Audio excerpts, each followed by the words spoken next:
Welcome to On the Bench. Brendan Sononeless on the bench. Chris Nee and myself, Zach Blossine, here to give you a little portal recap. We're coming to a close of the within the winter window of the NCAA transfer portal. Florida State's been really active as expected in the portal, and Chris and I are here to break it all down, kind of give our thoughts on the additions that have been made to this roster. There's been plenty of them, but first, let's give a shout out to our sponsors: Chattanooga Whiskey, killing it in the craft distillery game, as Brennan likes to say. I think he mentioned recently on a pod, me and my family gifted my dad a bottle of the Pinot cask, which is fire. So I got to try that for the first time, and their experimental stuff is really fun and available all over the Southeast. And Chris, who's our other sponsor? The Turner Group. If you have buying and selling needs or want to get a property that you want to rent out in Central Florida, really anywhere in Florida, Central Florida, Tallahassee, as Zach knows because he's worked with the Turner Group to do some stuff here in Tallahassee with them. Great experience. Get in contact with us. We will get you in contact with Colin and Amy and make sure you get going.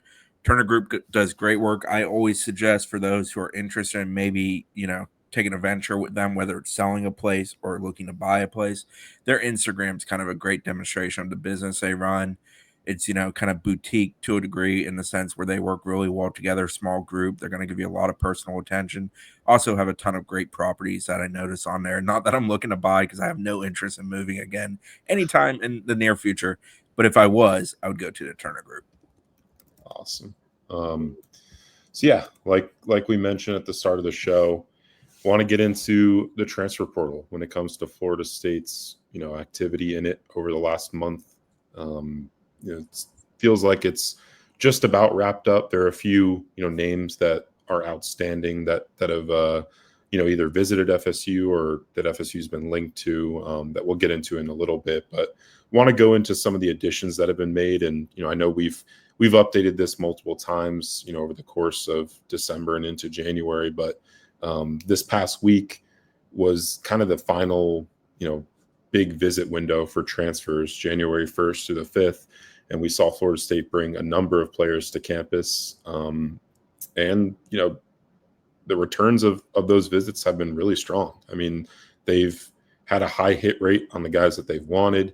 The first guy we'll get into is North Carolina linebacker transfer Caleb LaValle. I hope I'm saying that right. Maybe it's Caleb LaValle. But he was a guy that entered the portal in late December, and we had all heard from several sources that this was a guy that Florida State was going to have immediate interest in. And almost immediately after he entered the portal, Mike Norvell got on the phone with him, and the two sides set up a visit. He made it to Tallahassee, I think, on that first day of when visits were able to happen, and his recruitment was shut down not soon after. So I guess, Chris, how did that portal recruitment kind of unfold from your lens of things, and what do you think of the addition? Well, Caleb was a member of the 2023 high school class. He was a guy that FSU had interest in as a high school prospect. If I recall correctly, he actually visited FSU relatively just prior to his actual commitment to North Carolina. FSU is also involved with his younger brother, who's a 2026 prospect, Noah, and he's been on campus here recently. It was funny because Noah was on campus with Caleb a few years ago, and then he shows back up, and it's like, hey, I remember you, familiar face. With regards to Caleb, yeah, FSU kind of pounced there. The second he hit the portal, they were in contact to get things set up. They were his first and only visit. They locked that up very quickly. He's a younger linebacker. He played in their recent bowl game at North Carolina, performed well in that game, best game of his collegiate career to this point. He's sort of a younger investment for them. Played really, really well in that bowl, but there's a small sample size of him on a college football field to kind of study. PFF grades, which I know aren't the end all be all, but they are something that I think is worth looking at because they do compare everybody, try to make them apples to apples at a position. Tackle grade simply needs to improve. That will probably come with experience. I think he's a guy that's viewed as a good tackler, even though he hasn't performed as a good tackler in the collegiate game. But good athlete, physical player. It's clear that they're trying to upgrade that room and add some experience and talent to that room. They brought Stephon Thompson in already from Nebraska, a guy very familiar with Tony White's system. Been with Tony White at 2 different stops prior to Florida State. Now you add Caleb LaValle, not 100% sure on the last name. Probably need to check that with Caleb and Noah, to be honest. But they add him, and we'll get to talking to about a third linebacker addition, who I think is probably the most crucial of the 3 that they brought in. But I think Caleb's a good multi-year investment type of guy. He's also somebody that they had a great deal of familiarity with, in the sense of knowing who he is, where he comes from, kind of his makeup. I think there was some, in retrospect with last year, some of the people they took where they felt like their relationships were brief or short with a couple of them, and they weren't sure who and what they were. I think that's something they've tried to get away from in some cases, and I think this is an example of them getting away from that. Yeah, I've heard differing opinions on, just how good of a player he is. I mean, looking at his transfer grade on 24/7 Sports, they have him as an 84, which is, like a low to mid 3-star. So, I'm interested to see, like, and like you said, I think this is more of a long-term play than, expecting him to be, an immediate contributor. But I do think that they anticipate him at least factoring into the rotation in 2025. But interested to see how he looks in spring ball, and just, how he moves, especially because, he's a little bit undersized, but I think, the bowl game performance specifically was encouraging, and, that kind of brought his PFF grade up, which was pretty low, like throughout the rest of the season, in, kind of a reserve linebacker role, in only his second season of college football. So, yeah, definitely interested to see, like, how he looks here in a couple months when spring ball kicks off. We know Florida State needed to add several defensive linemen to, not only just try to upgrade, that room, but from a pure numbers standpoint. I mean, they lost, I think it was like 7 defensive linemen from last year's roster through either the portal, or, like in Josh Farmer's case, going pro. And they definitely worked to address that in this January visit window. And the first of 2 additions was Diamon Diggs out of Coastal Carolina. He stands at 6'5", 260 pounds, a 3-star 87 grade on 24/7 Sports in their portal rankings. And, a guy, I think, at least from my perspective, and Chris, I want your opinion on this. It feels like he's kind of like he has 1 year of eligibility left. Feels like a body that can help you in a rotational standpoint, but I don't think you're, expecting him to come in and compete for a starting role. Yeah, I'll just be blunt and honest. Of the 16 additions FSU has, he's way towards the bottom for me of that group from the portal. I get it. He's 6'5", 260-ish. Those are measurements that we have for him. He is long and lanky, having seen him in person when he visited. He has a boatload of experience, played a lot at Youngstown, then Coastal Carolina. To me, he's a depth addition. He's a guy who's played a lot of college football, brings some valuable assets as far as athleticism and length to the party. And you're kind of adding it to add to a now very bulked up, very different looking, as you referenced, group there at defensive line. It's kind of insane when you look at the defensive line shift from one season to the next. We're going in with FSU having roughly 20 defensive linemen, but between transfers and high school and JUCO, I think about half of that is all from that group, right? 4 transfers, if I recall correctly, 5 from the high school ranks, and then Tylen Coleman. So, yeah, Darryl Jackson returning is a huge asset at the position, and I think something they kind of needed. But out of the group of Williams, McCray, Diggs, and then Jayson Jenkins, who we'll talk about, of the transfer group of that group, I think Diggs is a 4th of 4 there. And, if the other ones live up to what you expect, it's probably valuable to take them. I honestly don't care what they spend on guys. That's their prerogative and what they have to do to figure out a salary cap. I just hope Diggs is one of those where it was relatively cost beneficial, I guess is the best way I can put it. I don't know the specifics to it, but just looking at his recruitment and his other options. I mean, I think the main other option was Kansas, and Mhm. I don't think they're a top spender in the portal. So yeah, I would tend to think that it wasn't like a super costly addition to add Diggs to the roster. And you brought him up, the next addition, also on the defensive line from Tennessee, Jayson Jenkins. I like this ad because I think this is a guy, and this is you spoke to this, like a trend of the difference in the body types that they're adding to this roster, and I think that speaks to kind of what Tony White's defense is going to present. When it comes to these defensive fronts, um, guys that are bigger framed on the D line can play on the edge, whereas previously we saw FSU's defense kind of field more twitchy pass rush types on the end. Well, in Jayson Jenkins' case, 6'6", 280 plus pounds, didn't have crazy production or anything in a rotational role at Tennessee this past season, but he graded out well on PFF. I think he was in the 70s range in multiple different Yeah, categories. he was a 72 in run defense and a 75.2 in pass rush Yeah. on about 215 snaps. Yeah. So not super, high usage, but he picked up 2 sacks and a forced fumble this past season. And that was a loaded D line. I mean, Tennessee's D line was considered one of the best in college football. So, I'm a fan. He has 2 years of eligibility remaining. And I think that's, a good thing, right? Like, I think this coaching staff, in speaking to, some folks who covered the Nebraska program these past 2 years when Tony White and his assistants who followed him to Florida State were there. They talked about how the D line was always, the strength of their defensive operation and how they seem to always get the most out of those guys. And I think for a guy like Jayson Jenkins, who has 2 years of eligibility remaining, I think that's encouraging, and just what he's shown on film already.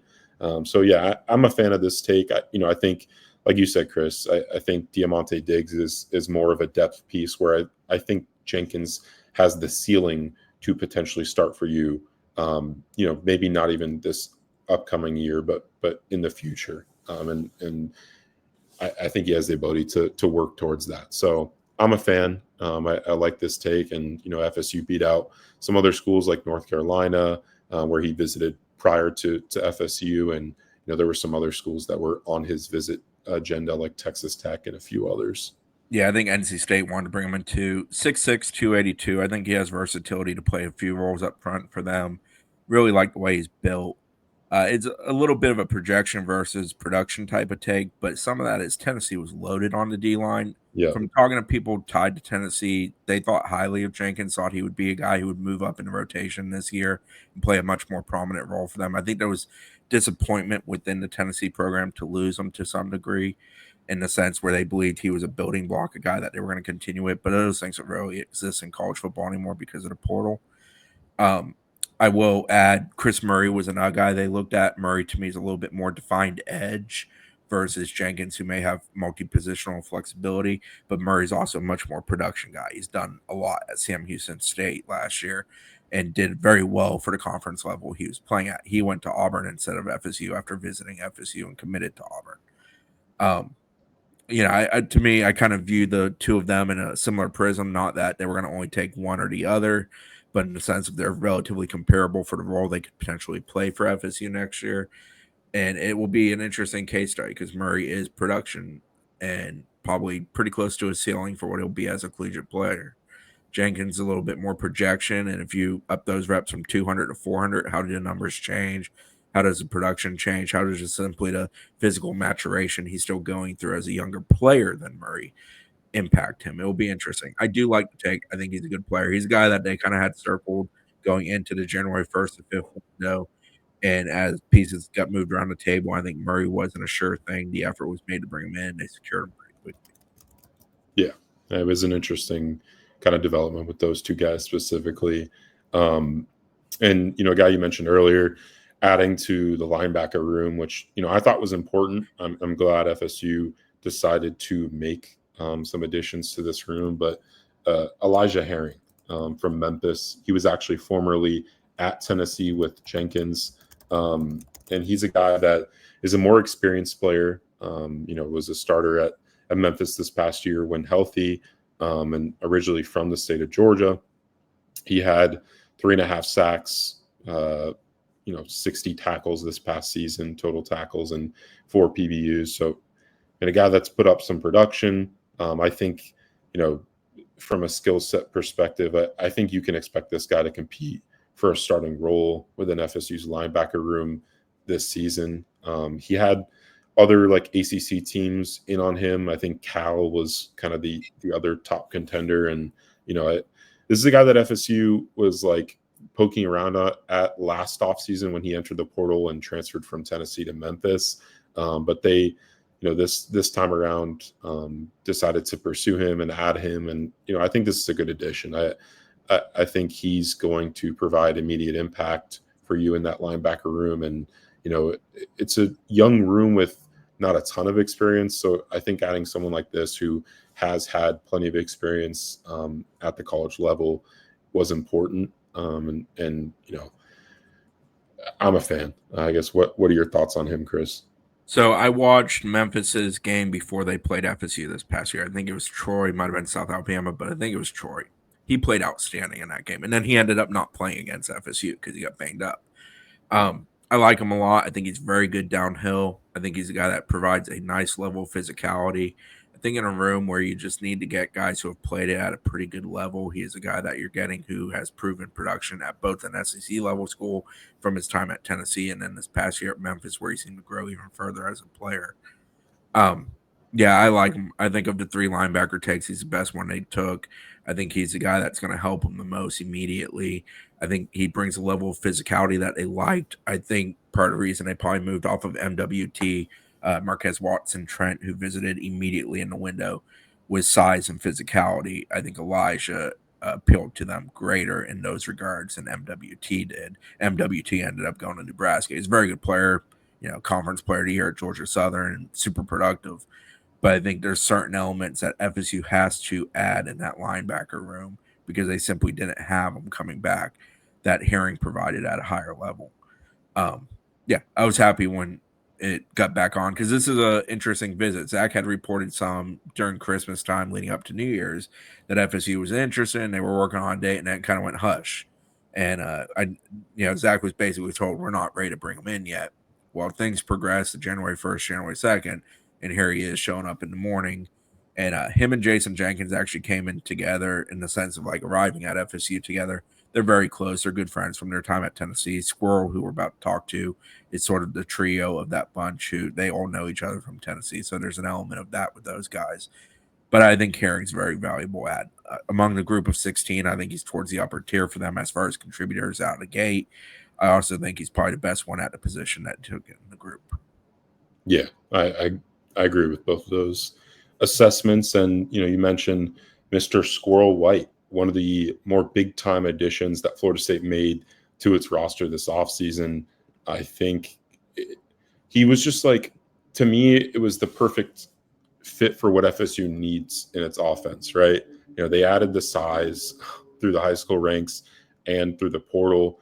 You look at like a guy like Jordan Scott, 6'7", Tayshawn Gelsey, 6'4". They're, Deuce Robinson out of the portal, 6'6". Like they whole lot of big and tall. Yeah.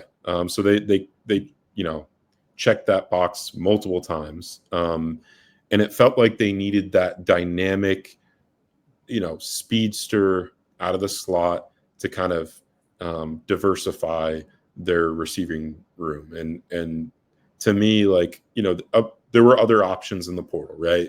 Like a Zachariah Branch or Kevin Concepcion or, some of these high profile names that were going to command, a crazy amount of money. And, I don't think I don't think you mentioned like Squirrel White amongst those caliber of names, but I think he's the perfect addition for Florida State because he's a guy that was attainable. FSU got the first visit. We broke that news on Noles 24/7. but there were other teams after him, and he took like it ended up being like a 2.5 day visit to Yeah. Florida State, which I think was one of the longer visits of the entire portal window of any guy we really covered. Yeah, and he was with an older woman. I don't know if it's his mother or his girlfriend slash. I don't know the relationship, but he Yeah, has a young one with a woman. I don't know if it was his mother or her mother, and then she was also with him as well as a baby. Yeah, so like he was invested in a visit. That was abundantly clear from the word go, and they all were. I believe it was Squirrel's mom was the older lady, from what I was told during the visit. Yeah, I think it's an excellent addition. There's only one other guy on the roster right now who I kind of feel like can do what I think they're hoping Squirrel can do, and that's Wayne McCoy. I mean, Jaylen Brown brings speed to the dynamic, but I don't know if he brings the versatility that I think they're hoping to get out of Squirrel. yeah, Something we heard when they exited the pre-Christmas window to the January 1st window was they wanted to get essentially a versatile weapon in the wide receiver room, a guy that in Gus Malzahn offense can be used in a variety of ways, both as a down the field pass catcher as well as some things at the line of scrimmage and behind the line of scrimmage. And Squirrel to me is a guy that checked that box for them. And his production as a sophomore at Tennessee was outstanding. As a junior, it depleted some. He was also banged up, from what I understand, throughout the year. Yeah, but you're talking about a guy, he has 131 career receptions for almost 1,700 yards and 6 receiving touchdowns. It's production. And when you're doing a portal surge, I know sometimes you want to take projections and younger guys that you're investing in. Squirrel to me is this guy has done it. He's done it over multiple years. We're going to now plug and play with him. And the hope is that he can be the guy that you can kind of bet on in the offense. God, I shouldn't have done that to myself. Made me think of Benson. But that you can put in there and kind of hope that he does it, that he is your guy. You look at the receiver group and you bring in Deuce Robinson, who you have a lot of hope for, and he's obviously a bigger target and really athletically gifted and has been in the college game a while.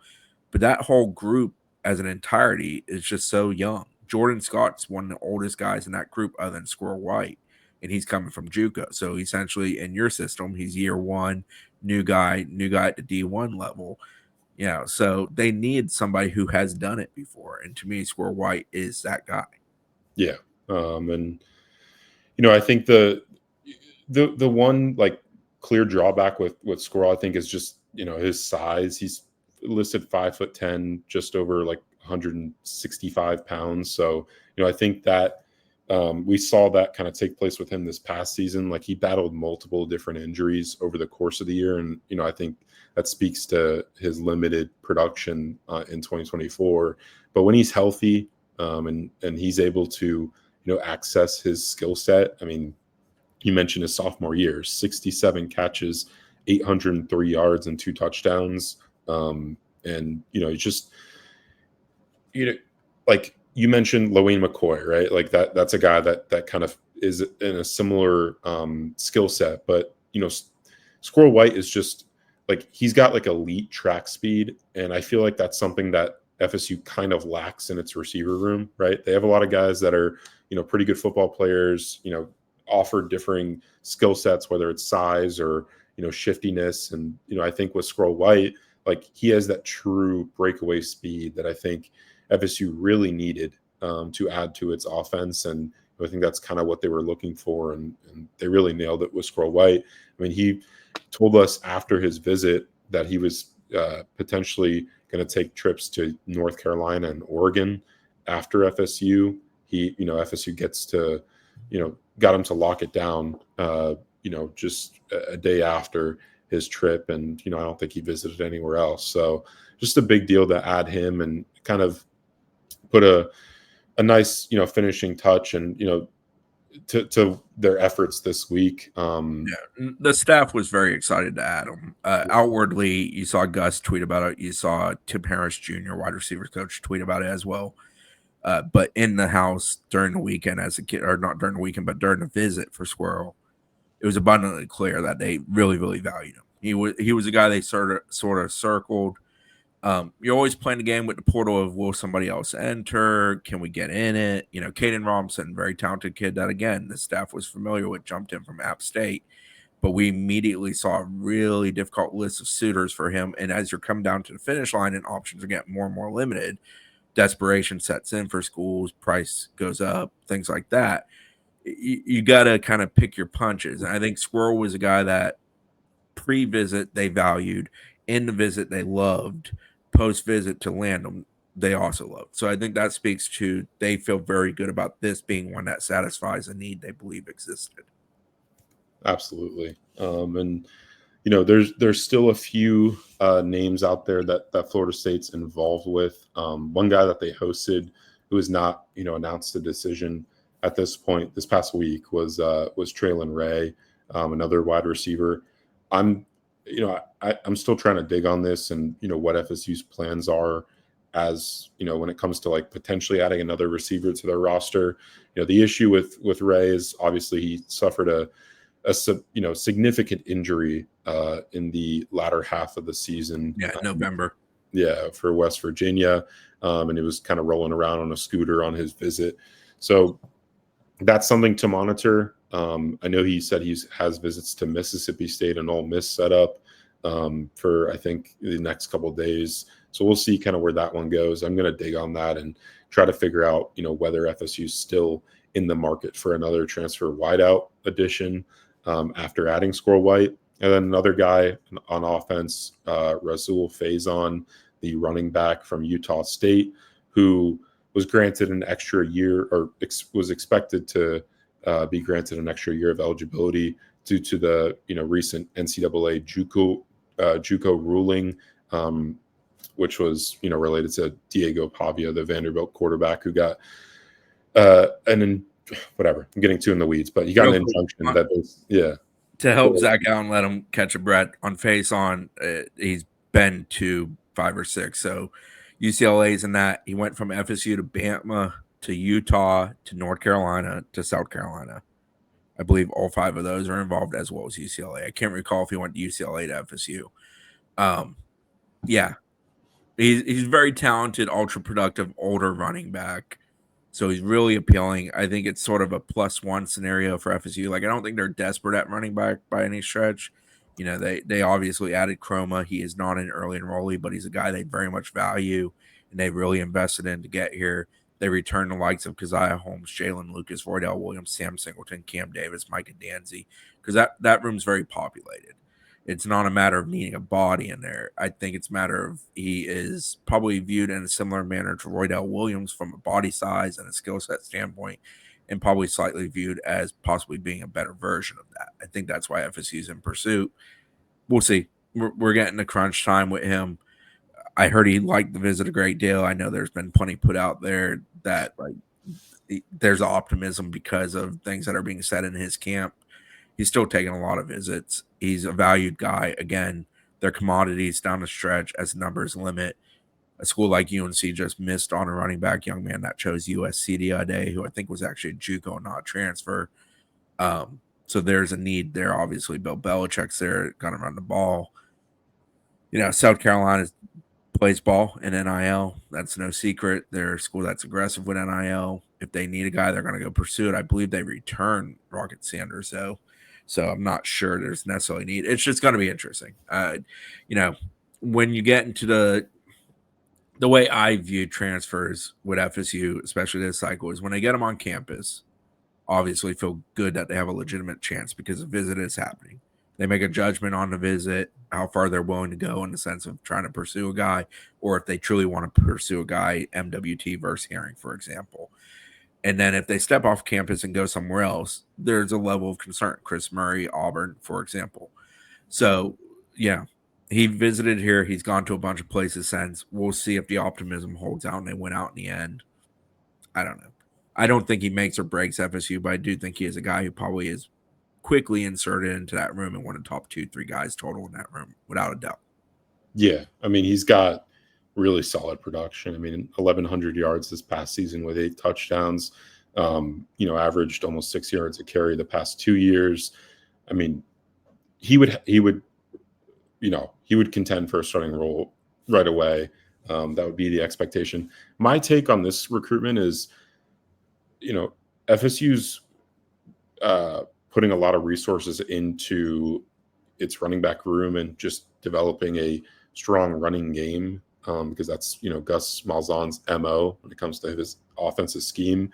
So, if it makes sense from a financial standpoint to add Faison, I would be okay with it. But I don't think, FSU needs to get in some massive bidding war to add another running back, especially after they landed Usman Kroma out of South Georgia to finish their high school class. Because I think that's a guy you're expecting to contribute right away.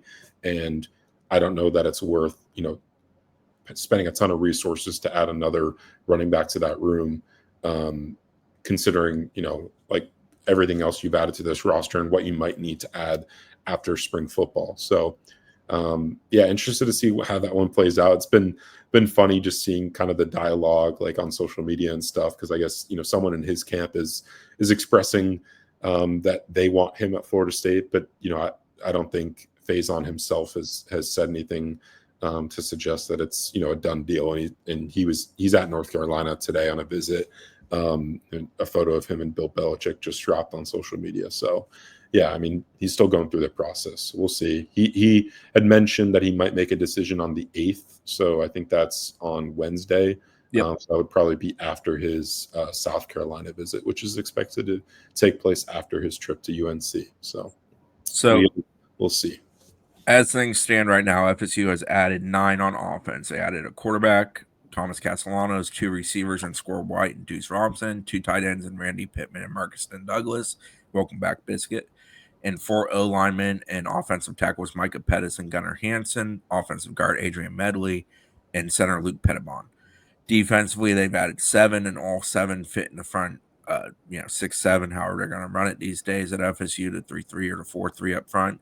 That's James Williams, Jayson Jenkins, Deontay McCray, and Diamon Diggs on the line, and Herring, Thompson, and LaValle, or however we're going to call him for now until we get the name right, at linebacker. So, I haven't talked a lot about the portal. I don't think I did a pod in all of December. I don't know if you guys noticed that, but I pulled that off somehow. I'm very proud of myself for that. My approach to the portal this go around was kind of let it play out. And in general, I think FSU's done a pretty good job. With Castellanos, I'm not in love with that take by any stretch of the imagination. I don't have anything against Tommy, and he can be a diverse playmaker. And I think the guys who took him, and Mike Norvell and Gus Malzahn, wholeheartedly know who he is and what he can do and what he can do in their offense. So I know why they took him, and I'm comfortable with that. Would it be my prerogative if I was on it? No, it wouldn't be. But I'm also not going to coach an offense like Gus Malzahn's going to coach an offense. So I get it. Again, I really like the O-line group. I like Gunnar Hansen a bunch. I was very high on that take. Pettis is a massive human. You know what you're getting there. It's a known commodity. I've known Adrian Medley for so damn long. It's amazing. I think I met him when he was a sophomore in high school. So, we're talking 9 years ago now, I think. It's been awesome to kind of see him develop. He's a great kid. Works his backside off. He really came into his own last year and played pretty good ball. Finally got healthy, finally got an opportunity and did well. Herb Hand's super familiar with him. He's super familiar with Herb. Very comfortable plugging in that. Luke Pettibon was very nice get. Kind of an interesting rabbit out of the hat there when they had to get a center. I thought they would get the center from UCF, whose name escapes me, and went to Arkansas. Yeah. But when that didn't happen, I was impressed that they were able to quickly pivot and do that. Big fan of Deuce Robinson. He's a special athletic talent. He's got major, major upside. Again, it's a little bit more betting on it versus production. Not that he has no production, but he doesn't have a ton, not equal to a guy like Squirrel White. We just talked about Squirrel. So all in all, I like the offensive group. Randy Pittman, plug and play in this offense, coming from the offense that's going to be here, from his former place. Grenade was a kid that I liked in high school, and I'm glad they added him here. And Biscuit, welcome back. He knows what it is. To me, it's a guy you can add in there as a 6 blocker. I don't think it would be the worst thing for him to lean into the idea of being more like an offensive lineman than he ever has been in his career. I know it's something he was hesitant to do his first go around at FSU. They pushed him to lose weight. He always kind of struggled to maintain a lower weight, even after he did lose some weight. But he's built like an offensive lineman. Just go be it. Be a 6 offensive lineman playing tight end who's capable of doing anything here or there in the passing game. I think that would be really good for him. And defensively, we talked about a good bit about linebacker here today. I haven't talked as much about the D-line. I really like Deontay McCray, not only because he's from Jacksonville, but I liked what he did at Western Kentucky. I just felt like he had some juice on film, could do some things. I thought he was really good at a nice find, and another guy that did a good job of kind of quickly getting done. And then James Williams is, the groceries are coming with them from their prior stop. The groceries moved with them. They love James Williams. There's a unique relationship there with the guys he's playing for and that young man. And I will say this about James Williams. Newcomers mostly started arriving at FSU around Thursday, Friday this week. He wanted to get in the weight room and he wanted to do pass rush sessions with new teammates. And that was him wanting to do that. Like, he was showing up to do that. I just think that's a good sign. Yeah. I think like he's kind of an extension of the coaching staff a little bit. Like you need those guys. Like you talked about Adrian Medley kind of being that guy in the offensive line room with Herb Hand and installing a new culture and new coaching techniques into that room, and having a guy that's that experienced like an Adrian Medley to help progress the rest of that room along is big. And I think it's the same thing with the D line room, right? James Williams knows what Terrence Knighton expects from his guys. He knows how those guys are going to be coached up. So having that guy that can kind of organize things, be a leader in that room, is a big deal. I just, as soon as James Williams entered the portal, it was very clear that he was going to follow, Knighton and Tony White and the rest of those guys to Tallahassee. Just from my early conversations with James when he was in the portal, I mean, he's a guy that's super motivated to go, make it work and establish kind of that strong culture that they had in Nebraska in that D line room in Tallahassee. So, yeah, I think from a cultural standpoint, and I think he's going to be a strong leader and a guy that really helps your defensive roster kind of come along to this new scheme. One thing I want to add, there's been some confusion about the calendar, and trust me, I hate the recruiting calendar because it never ends. So January 1st to the 5th, which is now over, ended Sunday, was solely for mid-year transfers. So guys who are JUCOs, high school guys who were still going to get in the spring semester, and then mostly portal guys was the focus of that. Today, January 6th, through most of the next month up to the very beginning of February, it's a contact period. So coaches are actually able to hit the road, and multiple FSU coaches are on the road today. Zach had a thing about Coach Cooper down in South Florida. I know Chris Thompson's in Texas. Terrence Knighton's on the road. I'm not sure where. Tony Tokars was getting set to go see quarterbacks. I presume mostly 27s and then dropping on Brady for 26. Herb Hand was in Central Florida, offered Chancellor Barclay earlier today, and also met with his O-line coach, which is Chad Mavetti, former FSU offensive lineman. So that's going on, but kids can also come on campus. So for example, we expect a few kids on campus January 11th. We expect a lot of juniors on campus January 18th. That's kind of the big date coming up this month. There's also a sprinkle of 2025 high school guys that potentially could come in for visits this month. Zahir Mathis, Antonio Cromartie Jr., Chasten Brown, a couple names we're monitoring in that regard.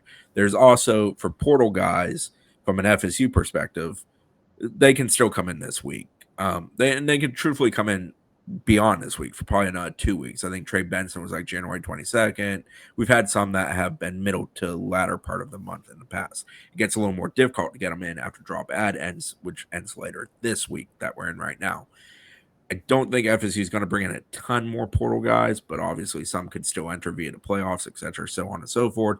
Doors slightly ajar.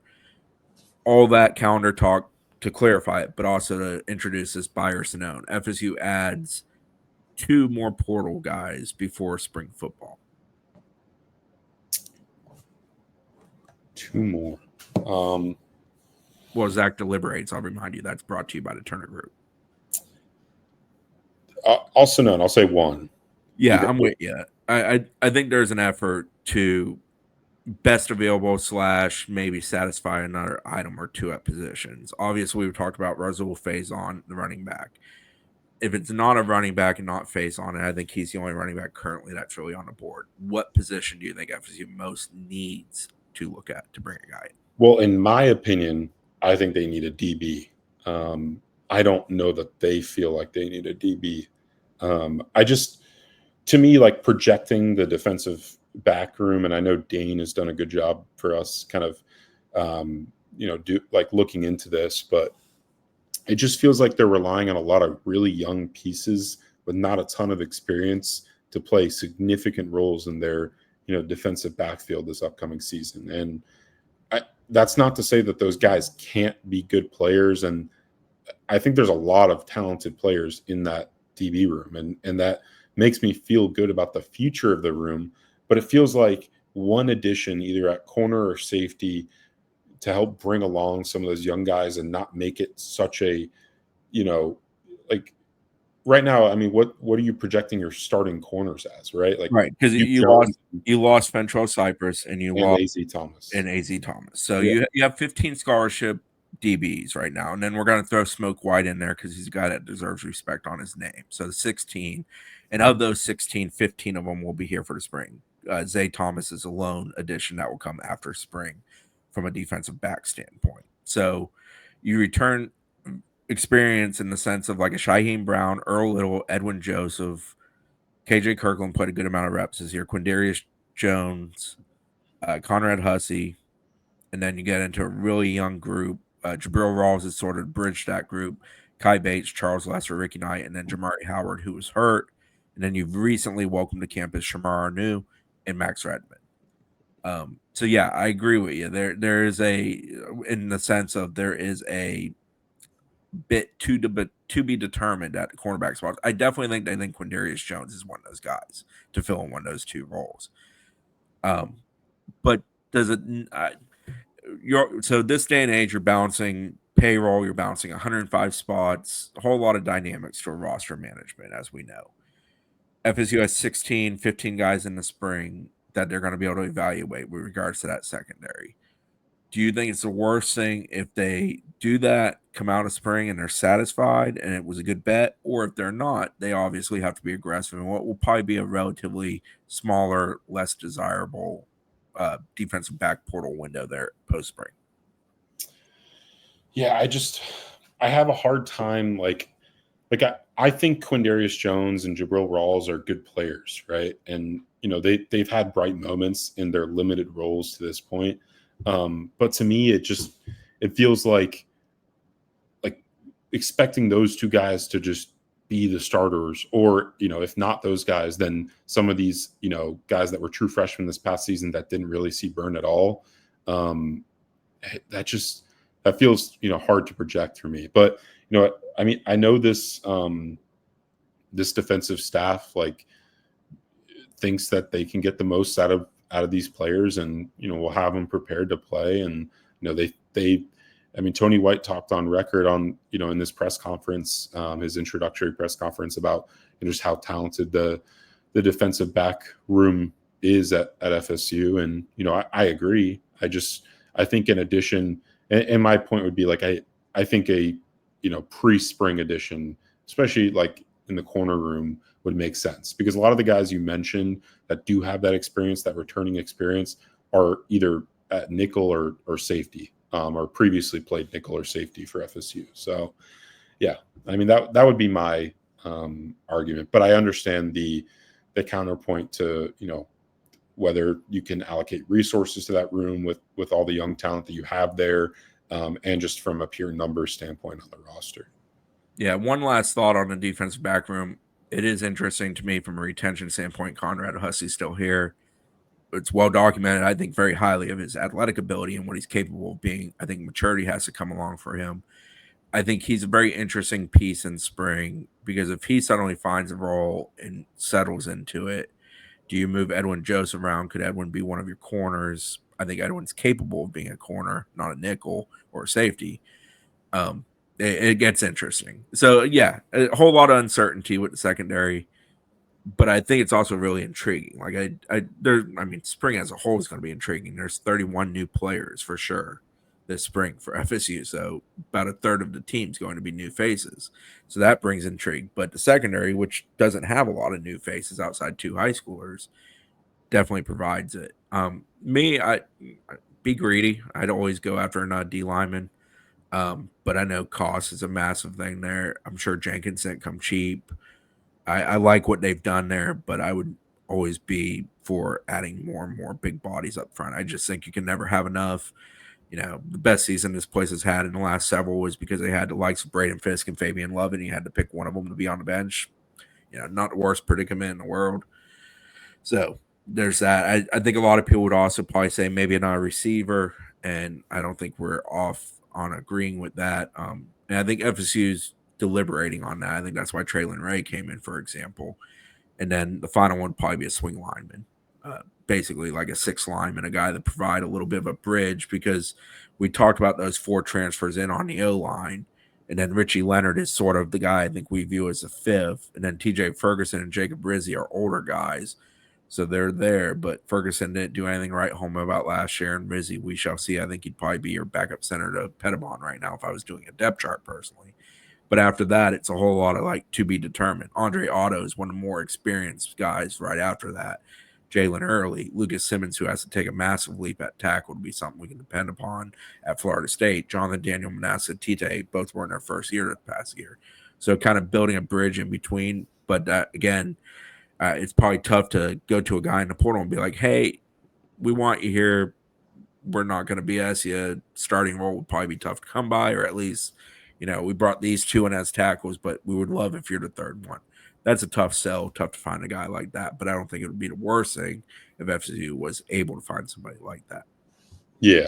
And I know, like, just from talking to some prospects in the portal after FSU landed Pettibon, which is their 4th edition, Herb Hand was still in touch with some offensive line transfers. They obviously didn't bring anyone in this January window, but that is something to I guess at least monitor a little bit.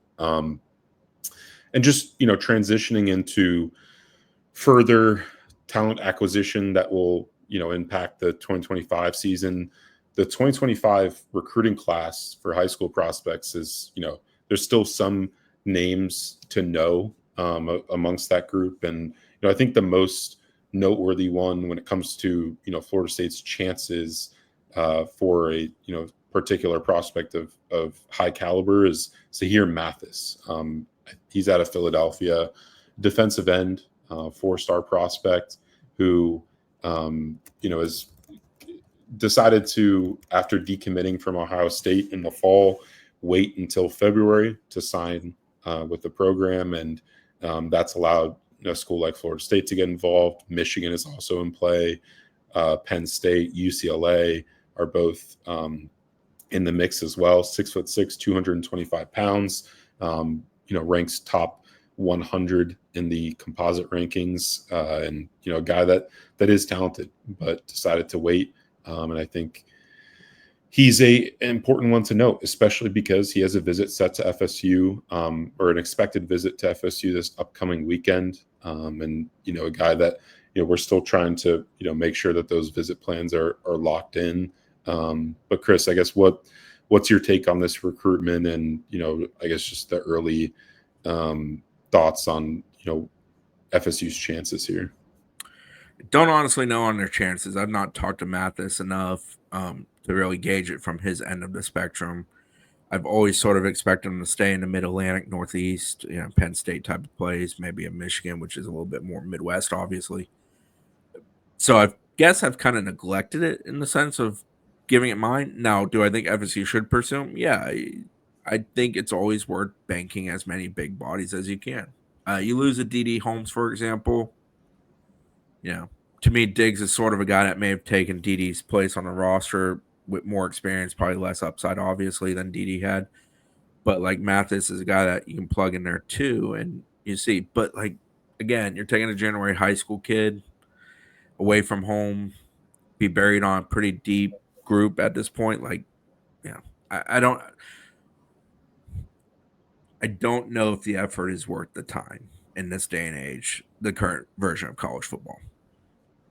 Yeah, I mean, I think that's a fair point, just with especially like what FSU added in the high school ranks at the end of the December signing period. Adding Tylon Lee and LaJesse Harold, both younger guys that you're going to invest in long term.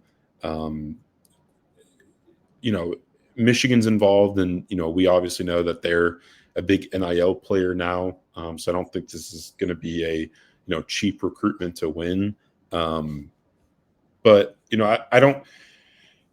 Schools get unlimited official visits now, so I don't hate the idea of bringing him in and seeing if it makes sense to add him right after getting to spend an entire weekend with him on campus. I don't hate it, and I've always kind of been the proponent of like just take as many young, capable linemen on both lines of scrimmage, and guys with promise, and see which ones pan out, and that would kind of fit the billing of this edition. But I understand your point, Chris. Like, a lot of I would feel differently if you were getting them for the spring. True, yeah, because you're losing that half year of development pretty much. But yeah, I understand your point of like you've already added a number of young guys to that room, plus spending on all the transfer additions they made as well. So like I get it, but yeah, I guess we'll see how that recruitment pans out, and what the true competition looks like in the next couple of weeks as he intends to sign at the end or at the beginning of February. Chasten Brown, he's a massive offensive tackle prospect who is another guy that decided not to sign in December, but was at one point committed to UCF before Gus Malzahn left for FSU. They still have a really strong relationship. He has a strong relationship with Herb Hand as well.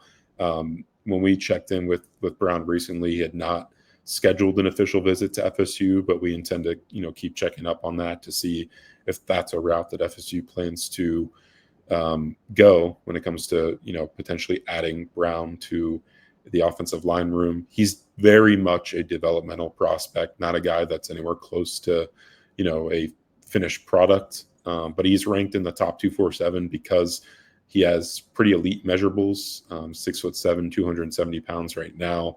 And very long wingspan and reach too. Like he's a plus measurement kid that you're just betting on and you're banking on. Some develop into great ones that get drafted really high. Other ones never develop like you hope they would.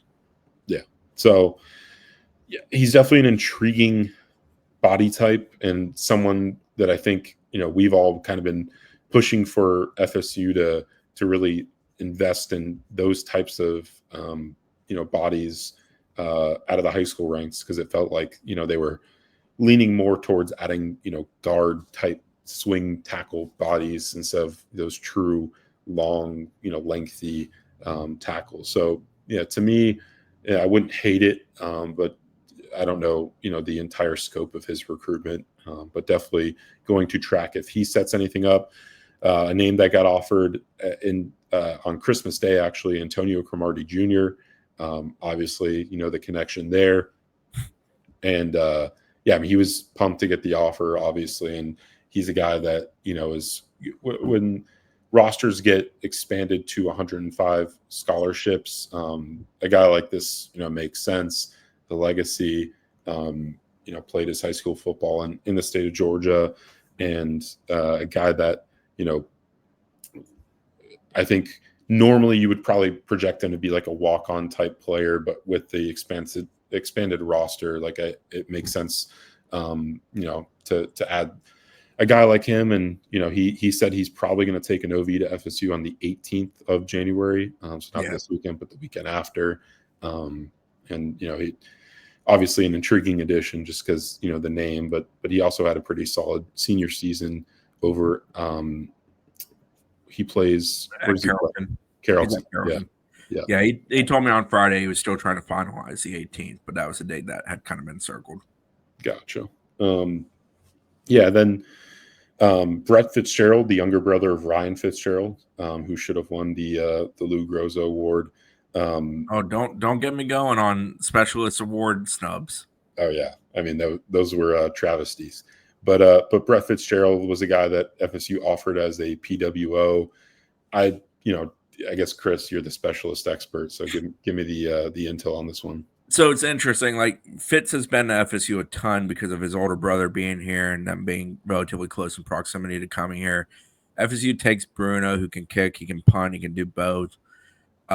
They also took a kid named Ethan Post as a PWO, which PWOs don't really exist anymore, but you know what I mean. So, like, do they take 3 specialists in one class? But Brett's really, really good kicker, very high level kicker, would be a very good kickoff specialist / field goal kicker type of guy. I keep my eye on it. I know there's still communication between he and FSU. I know there was interest on his part in going to FSU. I think he's also checked out Georgia. I presume they've checked out a few other options, but he's still out there and available. So kind of interesting to me.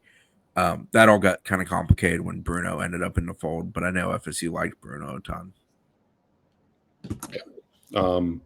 2 names we'll mention that I don't think FSU has a strong chance at getting, but we know that they're involved with to some degree. Ty Haywood, the 5-star offensive tackle from the state of Texas. I think he's still technically committed to Alabama, but he's not expected to sign there. Michigan's involved, and they're kind of the school that's been trending for him since December. FSU at one time hosted him for an OB back in June of last year. They were, one of his finalists, but didn't win out. They've been, linked to him, but I don't think any of us really expect him to end up in Tallahassee. But just a name to note because, I'm sure FSU is going to try to make an effort to land a prospect of that caliber. I know he was one of their top of the board offensive tackle targets at one point during the cycle. Then Onis Konanbani, he's a Tennessee defensive back commit who I think most people expect to flip to Florida at this point. FSU is making a play, but I don't think it'll be Florida State for Onis. He's another guy that took an OV to FSU in June of last year, but trended away and then committed to Tennessee, and now it seems like he's going to flip to the Gators. So just wanted to mention those 2 guys because their names could come up over the next month. But like I said, I didn't realize Onis hadn't signed. Yeah, no, he was deliberating between Tennessee and Florida, I guess, and then decided to wait. Yeah, Tennessee was a long-time favorite there before he actually committed to them. Like, when he went to his officials, everybody had to outdo Tennessee, basically. Yeah. Yeah, on Ty Haywood, I keep hearing that's ultra expensive. Yeah, I mean, of course. I mean, he's like the top-ranked offensive tackle prospect in the country. So, like Josh Petty, watch this. Yeah, definitely an expensive endeavor, but one that could be worth it. Anything else we want to get into, Christopher? No, I mean, it's kind of wild to me when I sat down and did that math yesterday that there's 31 new faces now on the campus preparing for spring ball. Other than Biscuit, pretty much all of them had already arrived. Biscuit played in the Peach Bowl for Arizona State, so he was going home to Arizona State and then coming here. But yeah, spring soon comes. It's kind of wild. January will be busy. We'll start turning a little attention to 26. Some 27 dabbled in there too for guys. And it'll be interesting to me what targets remain the same that FSU's been after now for like a year versus new faces because of new coaches. And, who also sort of falls off for the very same reasons. So that's sort of the storyline I'll probably be paying attention to over the next month as we turn our attention a little bit away from portal and a little bit towards future recruiting. Yeah, I think we'll definitely see that more so with the coaches now getting on the road this month. And, I think it's interesting. Like, I think it was a rule change last year where coaches could technically go like basically in home and talk to, I mean, not in home, but basically like they're able to interact with 2026 prospects. It's no longer standing in the hallway and just waving and, not being allowed to speak and being worried you'll get in trouble if you say hi. Yeah, they're allowed to do actual like contact visits. So definitely going to be interesting to see, who this new staff, the new members of the staff target at their specific position groups. And that'll be something we'll definitely cover closely on Noles 24/7. But for Chris Nee, I'm Zach Blossing. This was On the Bench. We'll see you guys next time.